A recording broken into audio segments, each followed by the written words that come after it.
BNP chairman Tarique Rahman বলেছেন, জামাতের আমির doctor Shafiqur Rahman, এনসিপির আহ্বায়ক নাহিদ ইসলাম, নাগরিক ঐক্যের প্রধান জোনায়েদ সাকি এবং গণ অধিকার পরিষদের সভাপতি নুরুল হক নূর এবারই প্রথম সংসদ সদস্য হচ্ছেন।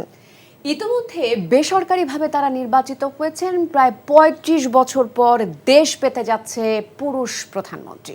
২০ বছর বিরতির পর আবারও ক্ষমতায় আসছে বিএনপি। আর স্বাধীনতার পর প্রথম প্রধান বিরোধী দল হতে যাচ্ছে জামায়াতে ইসলামী, জানাচ্ছেন হাসান মাহমুদ। ১৯৮৮ সালে রাজনীতিতে আনুষ্ঠানিক যাত্রা শুরু করলেও এবারই প্রথম সংসদ সদস্য হিসেবে প্রতিদ্বন্দ্বিতা করে ঢাকা ১৭ ও বগুড়া ৬ থেকে সংসদে যাচ্ছেন বিএনপি চেয়ারম্যান তারেক রহমান।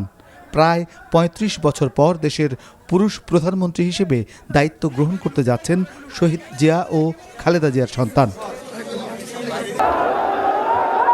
১৯৭৩ সালে ছাত্র রাজনীতি দিয়ে ক্যারিয়ার শুরু করলেও এবারই প্রথম জনপ্রতিনিধি হিসেবে সংসদে যাচ্ছেন জামায়াতে ইসলামের আমির ডাক্তার শফিকুর রহমান। শুধু তাই নয়, তার নেতৃত্বে দেশের ইতিহাসে সংসদে প্রথমবারের মতো প্রধান বিরোধী দল হতে যাচ্ছে জামায়াতে ইসলামী। জুলাই গণ অভ্যুত্থানের নায়ক থেকে হয়েছিলেন সরকারের উপদেষ্টা। তারপর দল গঠন করে প্রথমবারই জামায়াতের জোটসঙ্গী হয়ে এমপি হচ্ছেন এনসিপির আহ্বায়ক নাহিদ ইসলাম। তার সঙ্গে সংসদে যাচ্ছেন দলের জুলাই অভ্যুত্থানের অন্যতম ৪ সংগঠকও।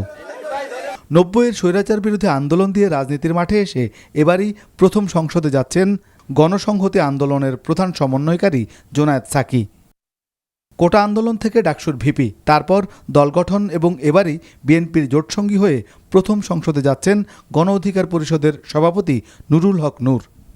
এছাড়াও বিএনপি, জামায়াত সহ অন্যান্য দলের একঝাঁক নতুন সদস্য জনপ্রতিনিধি হিসেবে প্রতিনিধিত্ব করবেন ত্রয়োদশ জাতীয় সংসদে। Hasan Mahmud, NTV news, Dhaka.